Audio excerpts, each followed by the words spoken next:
All right, so let's start with a quick outline of what it is that I would like to cover with all of you here this evening. So we're going to start with an overview of this particular opportunity, what it is, who it's for, what it provides, and then a chance to hear some perspective from current fellows, and then a little bit of additional information about how my office National Fellowships can support you. And then I'll share a resource for additional brainstorming for those of you who haven't already started potentially on applications at the very end of it as well. I'll be sending additional information and follow up to all of you later this week, and I'm happy to meet with any of you individually to talk through questions you might have or to provide feedback on any aspect of the application here as well. The main takeaway, particularly for those of you who are not current grad students, although I think if you're a current grad student, you should definitely consider applying too, is that if you are interested in a research-based STEM graduate degree and you're eligible to apply for this, I really think that you should. I think it complements the process of applying to graduate school very well. If you're a current graduate student and you're in early stage here, it's a great way to get some experience with fellowship and grant writing and to get some valuable financial support potentially to start your graduate research career in a strong way. So I think this is a program that is a really great fit for a lot of different types of degrees here. And so if you determine that you're eligible and that you're interested in pursuing a degree in a field that's eligible for that, I'd strongly consider you putting together an application. I strongly recommend you consider putting together an application for this particular opportunity here. So let's talk about what this award does.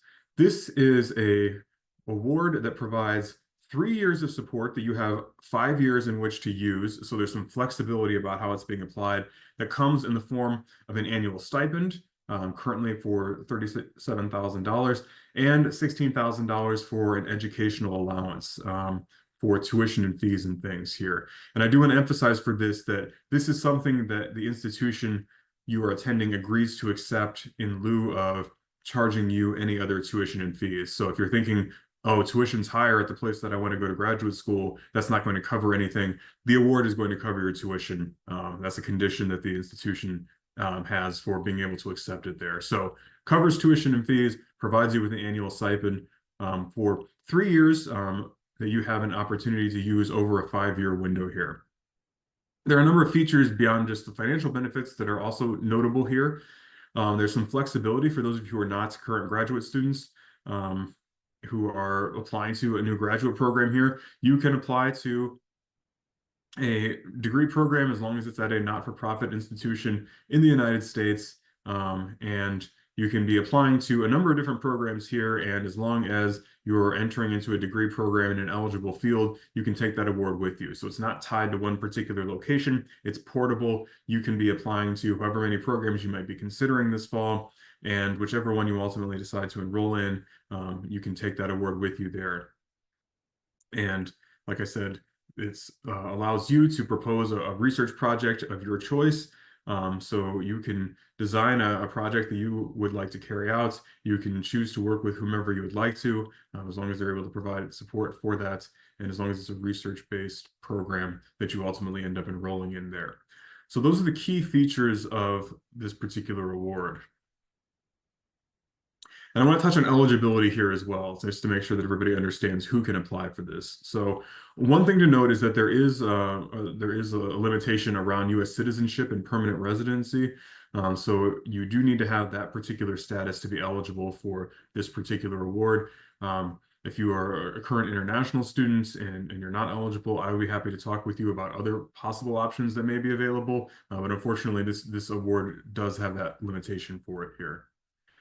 It's an early career award by design. It's meant to encourage undergraduates to consider research-based STEM degrees and to support current graduate students at an early stage to help set them up for success for future research careers here. And that word research, I've said a couple times here, that's really important. It needs to be a research-based master's program or a doctoral program here. So it's not for a professional degree. It's not for a master's program that's only going to have coursework and doesn't have like a research component or a thesis requirement as part of it here. And it's for certain STEM fields, including a number of social science fields as well. You can find all the information about this in the solicitation document. There's a detailed list of all the eligible fields. I'll go over them very briefly a little bit later here in this presentation.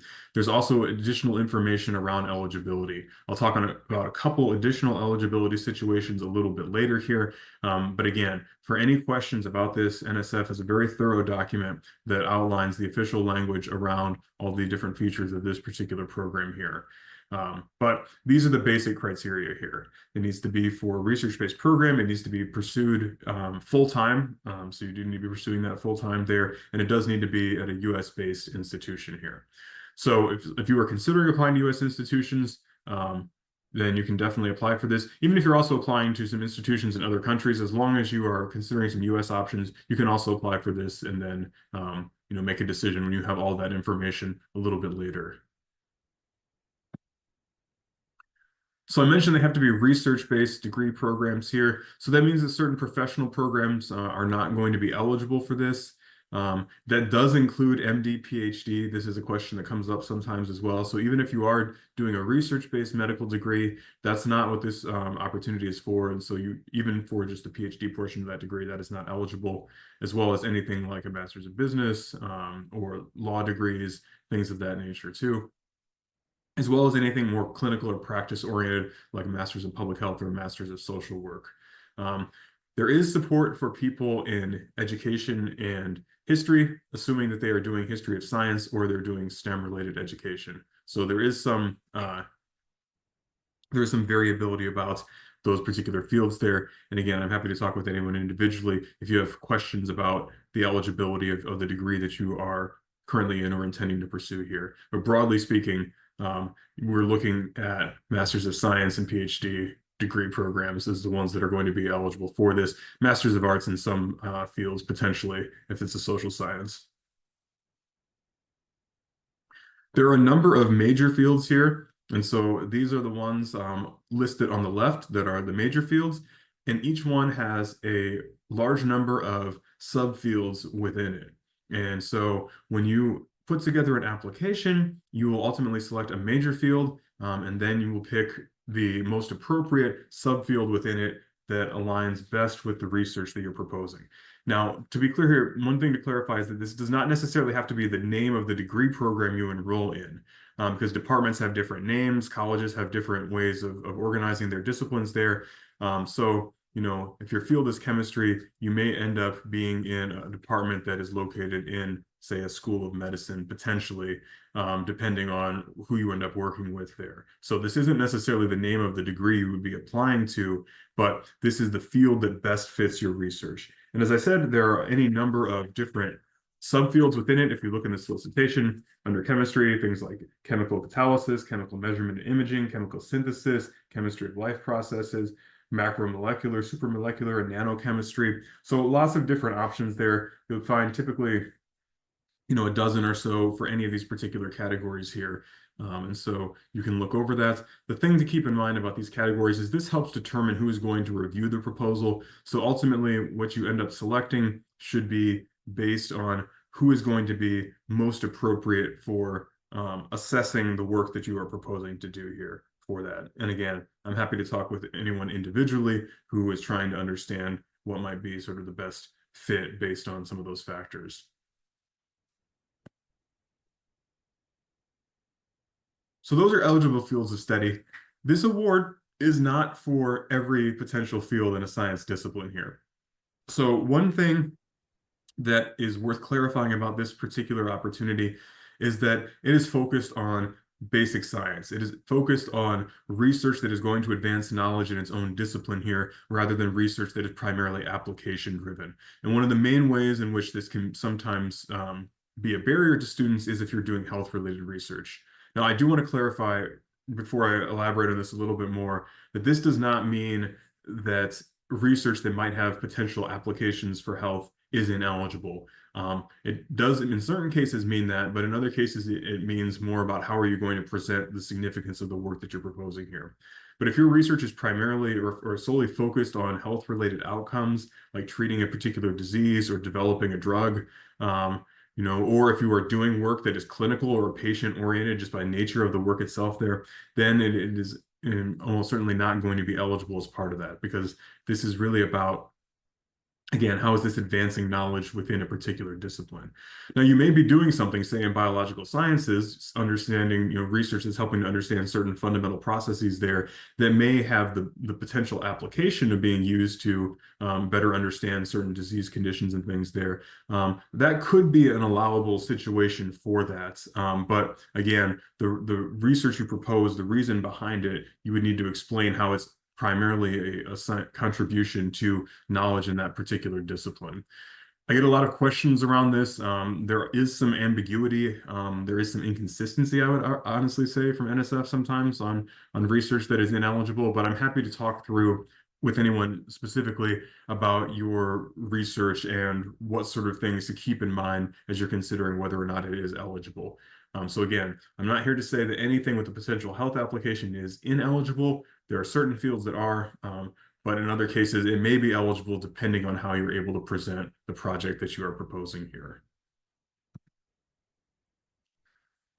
You can apply for the Graduate Research Fellowship Program at a couple different stages here. NSF breaks this down into several levels here. I'll try to clarify this a little bit. I want you to have the official language here, but I think it can be a little bit tricky sometimes to clarify exactly what it means.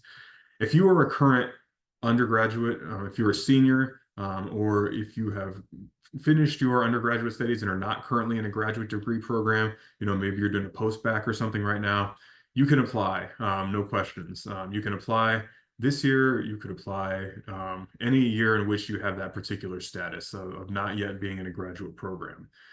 So until you enroll in a graduate program, there's no limit to the number of times that you can apply. However, once you begin your first graduate degree program, then you do have a limited eligibility window. And essentially, I think the easiest way to understand it is if you start your first graduate program this fall, you could apply this fall or you could apply next fall. And again, that is first graduate program. So if you did a previous master's degree and you're now a current graduate student here working on a PhD, unfortunately, you're not going to be eligible for this opportunity, even if that master's was in a different discipline that wasn't STEM related for one of these fields here. So it has to be within the first year, as they define it, of your first graduate degree. If you started officially in the summer, you would need to apply this fall because the way that they count it, the way NSF counts this, you're not able to apply in that second year because they consider that having done more than a year of graduate study at the time of application. Again, this gets a little tricky. I always get questions every year trying to understand, am I eligible, am I not? And so I'm happy to talk through that with anyone individually. But I think the easiest way to understand, if you're an undergrad, if you're a post-bac right now, if you've never started in a graduate program, you can definitely apply. If you are a graduate student, if this is your first graduate degree program and your first semester in it, you can apply this year. And if you are a graduate student who is in the second year of that program and started last fall, you can apply this fall in most cases there. And for undergraduates who apply as seniors, if you apply this year and you are not selected for the fellowship, you could apply again as a current graduate student too. So you have that added benefit of potentially being able to apply both as an undergraduate to get some experience there. Hopefully you get the award, but if not, you would still have potentially another opportunity as long as you're enrolled in an eligible degree program. I see we have something in the chat here. First doctoral degree, not understanding whether or not I'm eligible. So it would depend on whether you have done a master's degree beforehand, essentially. It's not necessarily the first of that type of degree. It's going to be based on the fact that it was a graduate degree or not. So if you previously have earned a master's, the only situation in which you're eligible to apply is if it was more than 2 years ago and you are not currently enrolled in a grad program at the time of application. Okay, so in your situation, Karen, you would not be eligible for this, unfortunately, because that previous master's degree, since you're a current student, would mean that you're not eligible to apply for that. There may be some other forms of funding that you could be eligible for, but this particular program, unfortunately, wouldn't be. And again, eligibility can be a little tricky here, and so I'm happy to to clarify if there are additional questions there as well, because this language, I think, is not as clear as it could be. And frankly, I wish it wasn't as restrictive as it is in certain situations there. But those are the different situations that you are able to apply for here. So let's talk deadlines. So the deadline is 5 p.m. Based on whatever date, whatever time zone basically that you are in. Um, I'll get to that question here in just a moment. Let me finish with this deadlines here, but I will come back to that here. So the deadline is going to be based on your particular field, that major field. So there's a different day for it. They're all between the same week and the 15th to the 18th of October. And so if you are in, say, chemical engineering, your deadline is going to be on October 17th because that's an engineering field. If you are in geology, it's going to be October 15th because that's one of the geosciences. So your deadline will depend on that and will be 5 p.m. based on the time of the address that you list as your address in the application here. One thing to note is that, and this is something new this year, for the first time, letters of recommendation are due before all the deadlines. So this is actually going to be the Friday before this week with the deadlines there. October 11th at 5 p.m. I'll say a little bit more about recommendations later on here, but you do need recommendations as part of this application here. So the reference letters in the past always used to be due the week after the deadlines. They've now changed it to be earlier here. So if you've never applied for this before, then, just do it this way. There's nothing to worry about here. I only want to flag this just because you may be talking with some faculty members who have written letters of support for this before, and they may be thinking that they might have a little bit more time. So you definitely want to make sure that you are communicating clearly when things need to be submitted in order to be eligible for this here. Let me go back to the other question that was in the chat about eligibility. My master's from a different country 5 years ago, and I'm eligible. If you are currently enrolled in a grad program now, you are not eligible. It doesn't matter where the master's was done. If you've earned a previous degree and are currently enrolled as a grad student at the time of the application for this, then you're not eligible to apply. The only situation potentially would be if you had earned that degree several years ago and you were now applying to go back to grad school but weren't currently a student.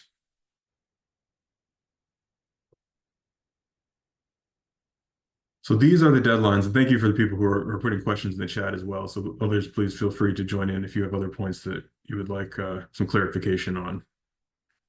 So know your deadline, know what field you are applying for, plan accordingly. We still have about a month and a half, a little over a month and a half until it's time to get everything submitted. So there's still time to put together an application, but you'll definitely want to get started as soon as possible here, particularly with identifying people who could write recommendations and letting them know about what this opportunity is and when they will need to submit it. So the deadlines are in October. This is the overall timeline for the application process and where it fits in with other things that you're going to want to be doing depending on the type of degree you currently are pursuing right now. So the deadlines are always third week of October for the GRFP. The reference letters are due. I need to change this diagram. They're due now before the application, a week before here.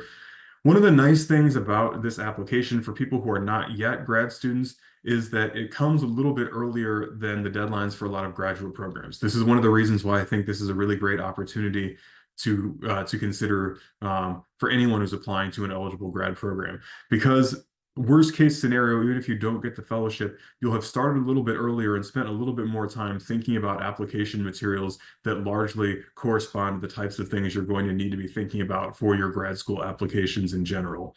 Things about your preparation and skills and goals, about the research that you'd like to carry out, about identifying people who can write strong letters of recommendation there.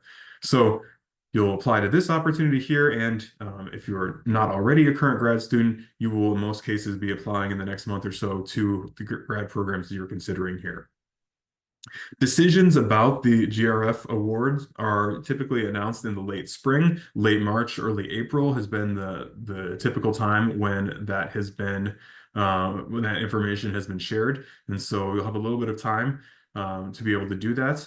One of the benefits of that is that you will still have some time to accept offers to graduate schools. And so sometimes, if you might be on the wait list at a particular program that you would really like to go to, but then you find out you get this award, you can inform that program and they might say, oh, okay, well, you're bringing in funding.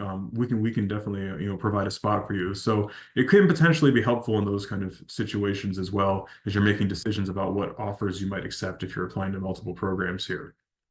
And then you have a little bit of time to determine if you're accepting the award and whether you are going to take that funding that first year or if whether you're going to defer it to a different point because you have 5 years in which to use those 3 years of funding.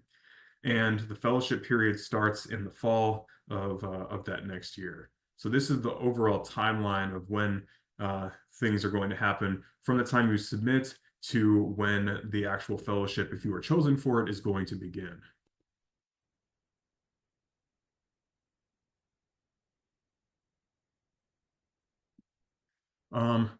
Yeah, Mariana, let me come back to that question about eligibility there because potentially yes, your research could be eligible. I think we could maybe talk about that a little bit more.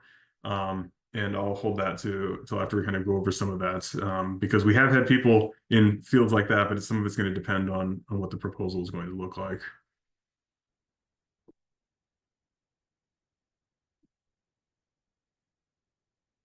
So these are the materials that you're going to need to prepare as you are putting together your application here.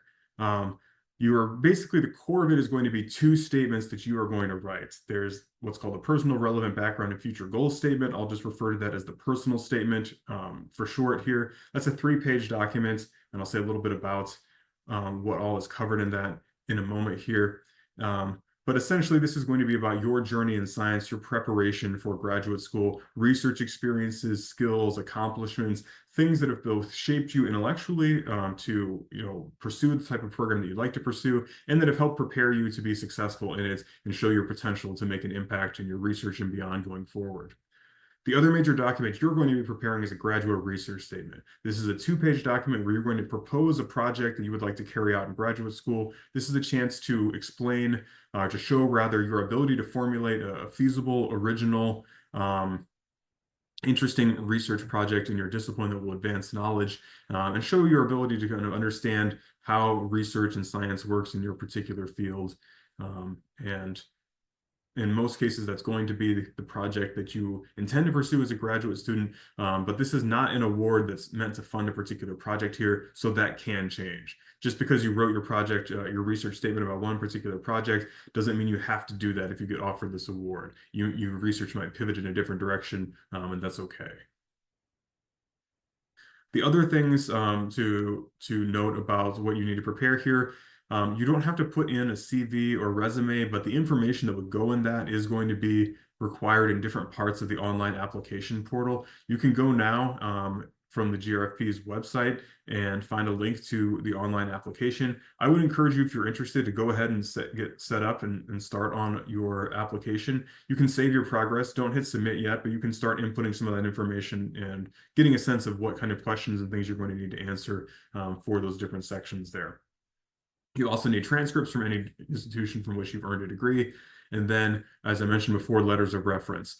So you need a minimum of 2 letters of reference to have your proposal read. A maximum of 3 can be read by reviewers. The system will actually let you input contact information for up to 5 people. You're not able to read any of the letters that are submitted there, but that does mean that if you're worried that maybe somebody's not going to submit on time, you can ask more than 3 people. They're not going to know if their letter was read or go forward, and then you can rank them actually in the application system about which ones are going to go, which individuals are going to go forward. Again, you don't get to read their letters, but it gives you a little flexibility if maybe you're not sure if somebody's going to get in on time, or if you're waiting to sort of see if you feel like somebody's going to be comfortable to write a good letter for you there as well. But we strongly recommend, if you're able to get 3 letters, 3 strong letters of reference to do so, but a minimum of 2 in order for your application to be reviewed.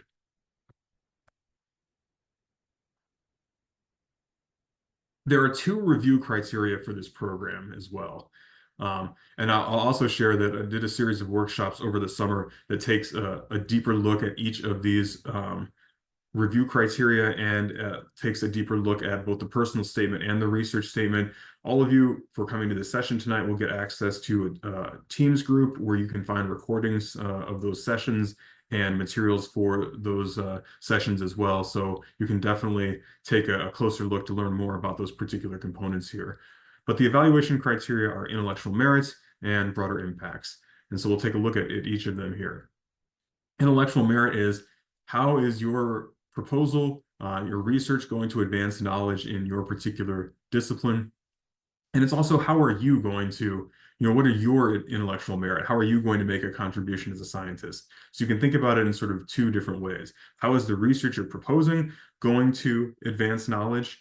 And how are you as an individual going to be able to demonstrate your potential through things like showing your success academically, through grades, through rigorous coursework, through awards, scholarships, research products like publications, posters, conference participation, evidence of experience in research, being able to point to contributions to research projects you've been part of, your ability to formulate ideas, to communicate. All of these are pieces of evidence potentially of your intellectual merits. And then as well, you need to be showing why the research you want to propose is going to advance knowledge in your particular field, make a contribution to the science that's being done in the major field and the subfield that you indicate. The other criteria is broader impacts. And NSF understands broader impacts largely in terms of how STEM can be used to impact society in certain specific ways here. So how does the proposed activity benefit society or advance desired societal outcomes? There's actually been some talk of renaming this criteria societal outcomes or societal impacts here. And so this is your potential to make an impact on the larger world and the potential of your research. But it's not just potential impact in any possible area there. It's in some certain areas that NSF has really prioritized. That can include increasing participation for groups and individuals who've been historically underrepresented in the sciences. That can mean outreach work, doing mentoring or STEM education, presentations in schools, events for students and things like that.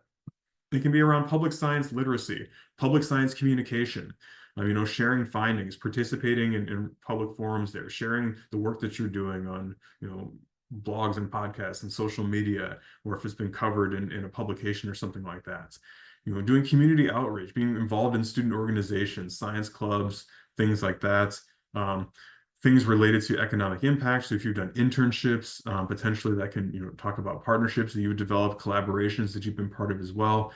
All of those things are potential evidence of broader impacts. And just like I said with intellectual merit, for broader impacts, it's about you and it's about the research. So how does the research you're proposing might offer potential for broader impacts, through its implications. And this is the place where you're able to talk about applied benefits of work here. And then how are you as an individual making a broader impact? How have you been involved in science, in any types of outreach and work and support that relates to some of these things that I mentioned right here? These criteria are the guidance that reviewers get, and it applies to all aspects of the application. They employ a holistic review, a comprehensive review here. And so while there will be specific sections in each of the two written documents that you will label intellectual merit and broader impacts, reviewers are instructed to look for evidence of this in all parts of the application and to weigh these criteria equally. So that means looking for evidence of intellectual merit in your transcript. If you've taken a rigorous course load there. Looking for evidence of broader impacts in the letters of recommendation. What are your recommenders able to speak to about the sort of things that you've done and about your preparation for graduate school there. So there will be places where you are going to really focus attention and try to highlight your strongest points of intellectual merit and broader impact, but reviewers are supposed to be looking for any evidence in all of the materials you're submitting and weighing it holistically and holding these two criteria as equally important in evaluating all of the proposals that they're looking at. So I wanted to say a couple minutes about the two statements that you're going to look at here. Again, we did workshops over the summer that took a more in-depth look at all of these and took apart some examples and things as part of that. And I'm happy to share those materials with all of you. But the personal statement is really about your potential for STEM research and about your journey in science here. It's not a comprehensive biography. It can start with your childhood. It doesn't have to.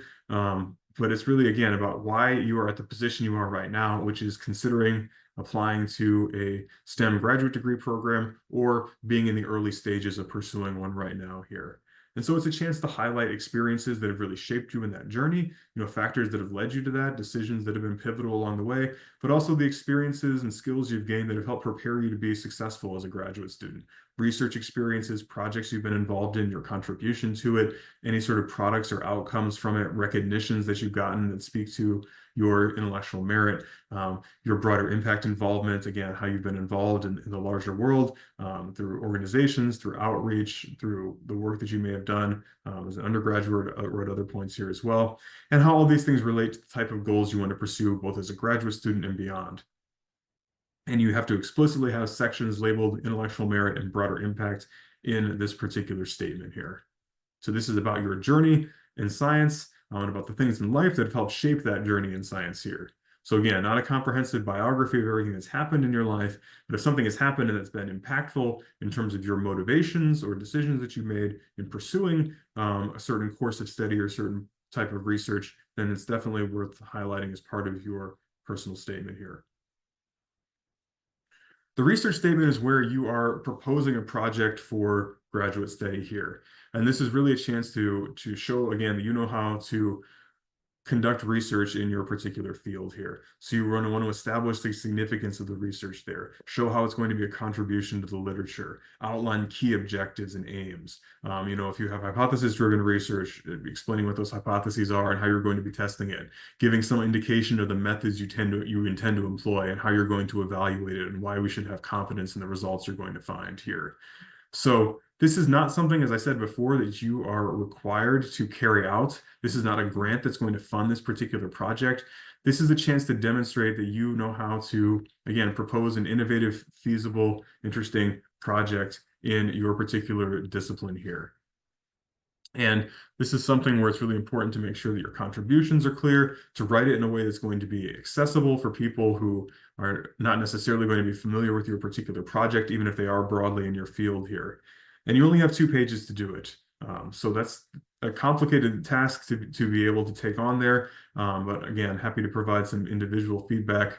And we've got some great current students and some faculty supporters as well who are happy to provide some insight into how to go about doing this as well. And just as the case with the personal statement, you need to address those 2 review criteria in special labeled sections: intellectual merit, broader impacts there.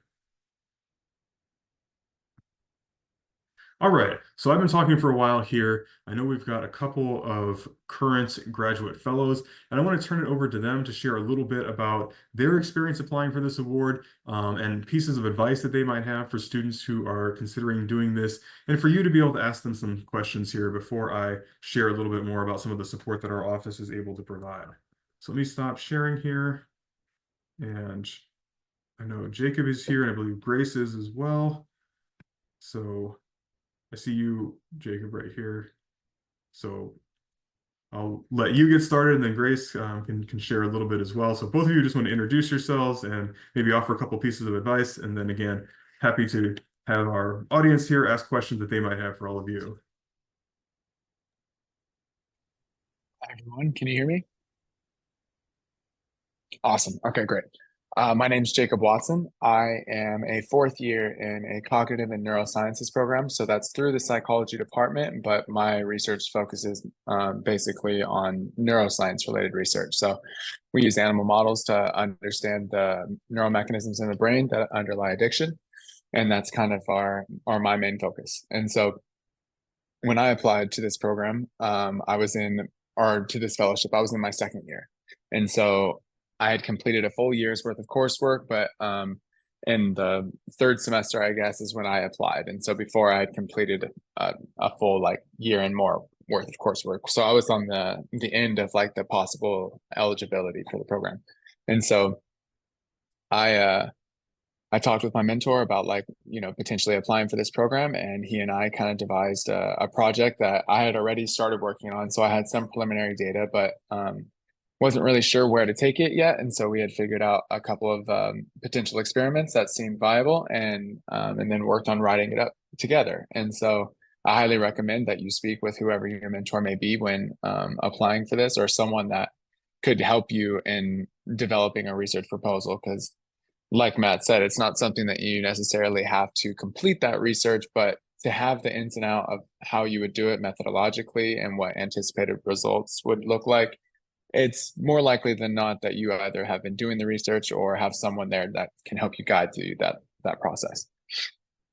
In the personal statement, another thing I agree with Matt is having like a personal motivation component to it. That was really helpful for me when writing mine, because it kind of set me up chronologically for how I'm going to tell my story, starting from, some personal things that had impacted my life in the beginning and how that had led to my interest in seeking out this field for my undergrad, and ultimately how that led me to want to apply for this program. And so at this point, you likely have accumulated your own research experiences and also hopefully some extracurricular things that have, been helpful for you, a club or something of that nature.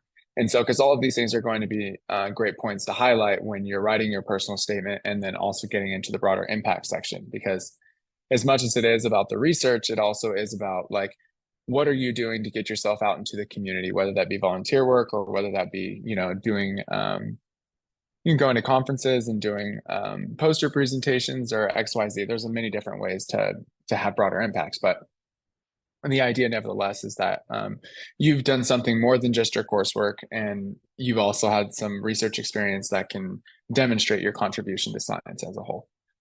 So, yeah, Matt has been an absolutely phenomenal resource for me when I applied for this, and I think he has been for anyone else who's applied or is interested in applying. The guy knows, regardless of what field it is, he knows so much about how to structure it, what they're looking for, and how to guide even the way that you look at your research in a way that they will be able to, they being the reviewer, be able to understand, and then think that you're qualified. And but I think more than importantly, the personal statement was really helpful for me sharing that with Matt, and him helping me guide it. But the sooner you start, the better, and then yeah, get as many people to read it as possible. Sorry, I don't want to take so much from you, Grace, and so I'm going to let you take it from there. Hi, everyone. My name is Grace, and I am a fourth year graduate student in the Department of Chemistry here. And I mostly work on sort of materials that utilize solar energy primarily, with some other things sprinkled in. So I actually had never heard of the GRFP as an undergraduate, unfortunately. So I applied in my first semester of graduate school with the help of my mentor. She sort of helped guide my research proposal, and sort of introduced me to the idea of it. I would say like my main like takeaway from the experience, of course we all like want to get the award, but even if you don't, I would say like treat it as a learning opportunity of how to think like a scientist and how to communicate like a scientist, in the sense that whatever your research proposal like topic is, the people reading it probably are not super familiar with it, or they might not be super familiar with it. So focus on things like the significance of your research and the novelty of it, in addition to like, the nitty gritty science, but you want to make sure people understand the motivation behind what you're doing. And then when it comes to your personal statement, I think one of the things that really helped me was hearing someone say like, don't just restate your CV, because you're going to be putting in your like CV information into the application portal. So use your personal statement as like an opportunity to say all the things that your CV can't. So things like your vision for your career as a scientist, what does that look like? What areas do you want to impact? Why is being a scientist important to you personally? Sort of all those things that your GPA and your like transcript can't say about you. So sort of don't waste that 3 pages of space to show people why you were deserving of the award, essentially.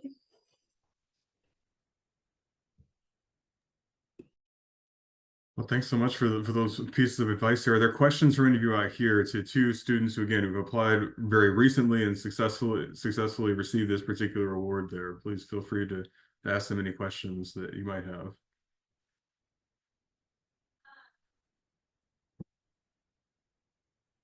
I will also put in my email into the chat. So if you guys happen to have a question or want to get in chat or get in touch with more than just the two of us that have been that have received their award, we have I don't know how many peer fellowship mentors, but they're quite a few, and they're in a range of different fields, which can be really helpful for your research statement. But then, like we all have our own personal things that drove us here, so we all can help in that regard.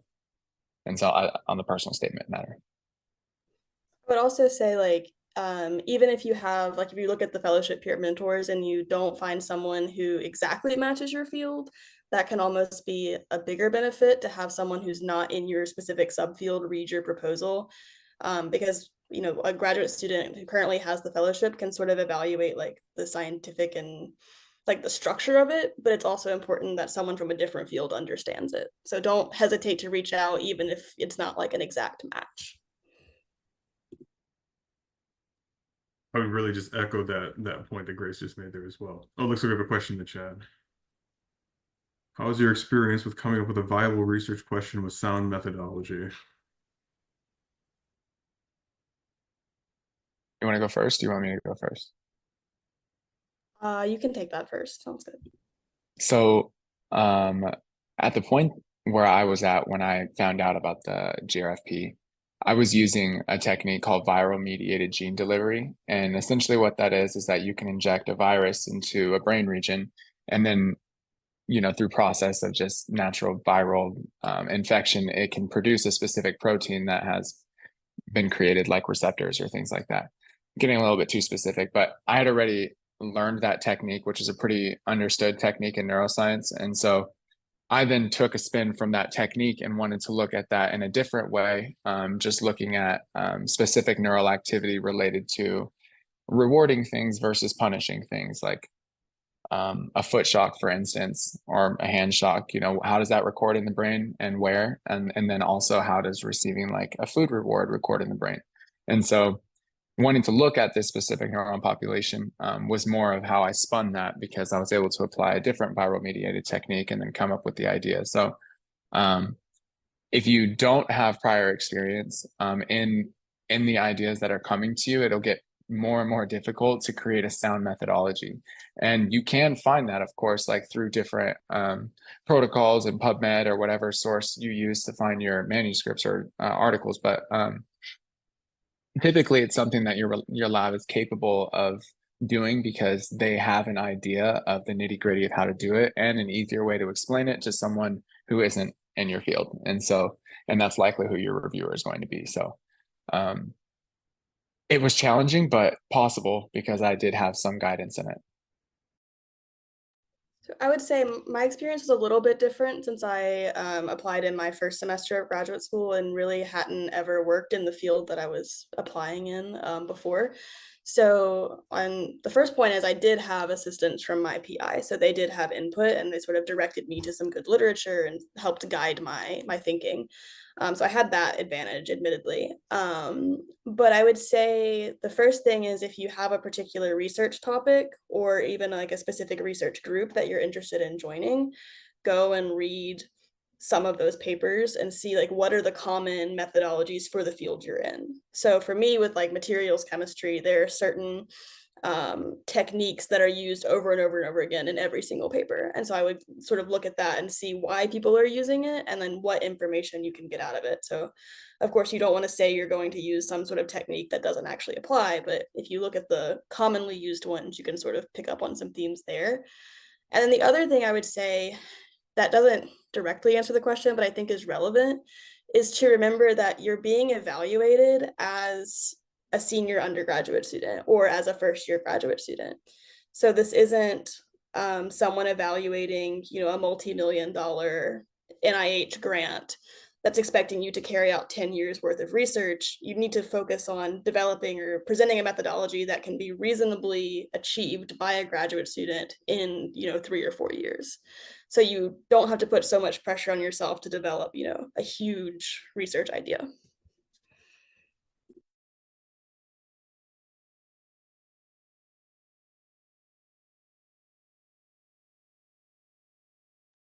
Looks like we have another question in the chat as well. In a first year graduate student, would you use your previous undergraduate research to inspire your research statement, or more in your potential graduate research? I'm far more familiar with the former as I wrote an undergrad thesis on it, less familiar with what project I may or may not be working on in graduate school. Both. You will definitely use both. In the sense that in your personal statement, you will talk a lot in your intellectual merit about your prior research experience and how that has contributed to both your own technical and conceptual understanding of the field that you're applying for, but also your technical and conceptual prowess, like that you have done it and that it has produced something, even as small as like a course presentation or a conference poster. It's like every single small bit demonstrates your ability to talk about it with a group of people that are either within your field or outside of your field. So you will use that in your personal statement. In your proposal, if you're going into a lab that like is doing similar work that you were doing in your undergrad, then obviously like there will be a component in your personal statement that will jive with like I've done this work, and now when I talk about it in my research proposal, the methodology will be like this is something that's been well established for me, a technique that one of my letter writers will be able to corroborate, and then also my present mentor is doing. Then yeah, you would, but that's probably about it.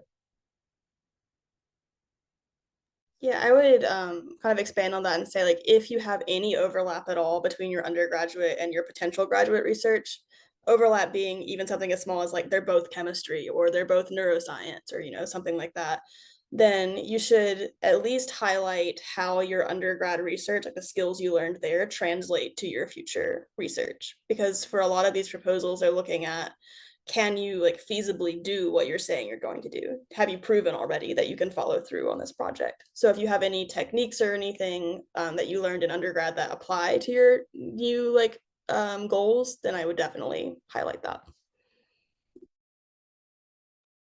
I would just add as well that there's a little bit as first year grad students, a little bit of a question about when you feel like you're best prepared to put in an application, because if you're eligible to apply next year, there is the possibility of applying as a second year grad student.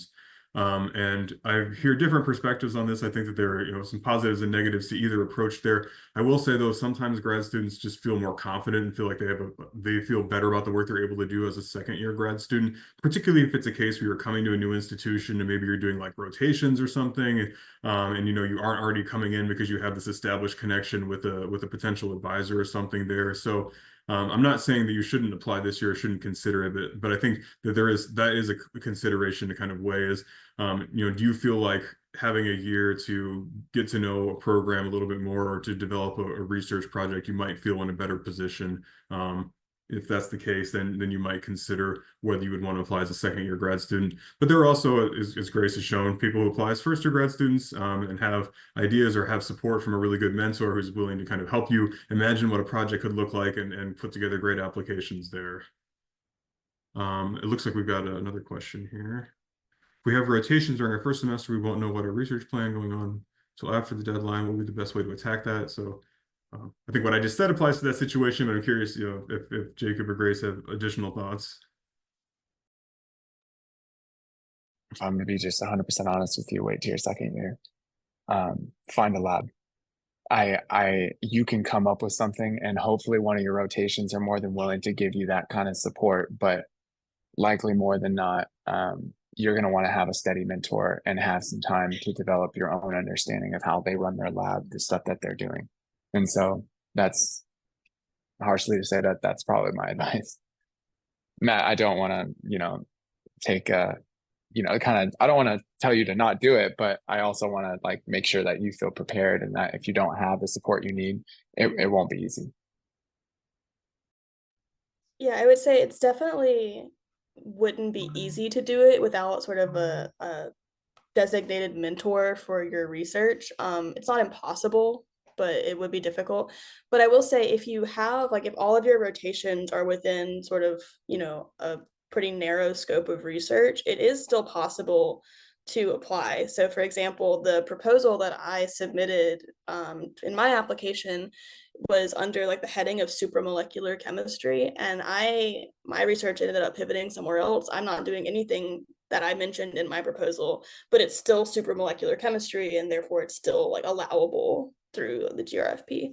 So I would say, like, if you have absolutely no idea which direction your research is going to go, in the sense that you don't know, what any, like, an idea of the subfield, then maybe that's tricky. But if you have an idea of sort of the area you want to be in, it might still be possible.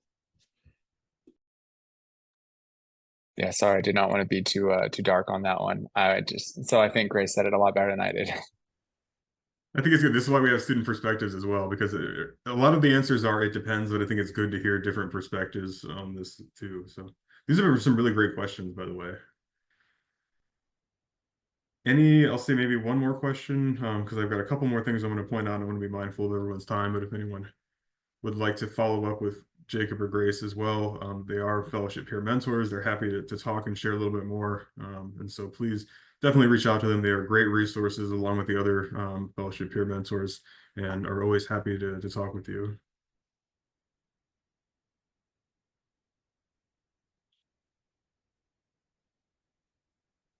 Oh, so one more question. Currently first year grad. If I only expect to be in grad school for 2 years, does it make sense to apply during my second year? I mean, you wouldn't be able to use the award if you applied in your second year if it's a 2-year program. You can, if you're considering, so if you're a current master's student and are considering to do a PhD, you can transfer the award, to another program, assuming that it's still, a research-based program there. It's even technically possible to change your major field if you end up applying to a different degree. There's some additional kind of caveats around how that works there. But yeah, if you wouldn't be able to use the award if you applied as a second year student, because the funding isn't available till the following year after that. But again, if you are planning to do, if you know for sure you want to do a doctorate beyond that, then I guess you could consider whether you would want to have potentially 3 years of funding to use at the doctoral level as opposed to using one at the master's level. Sorry, I kind of jumped in on that one, but that's more of a technical question than I think a current grad student experience question.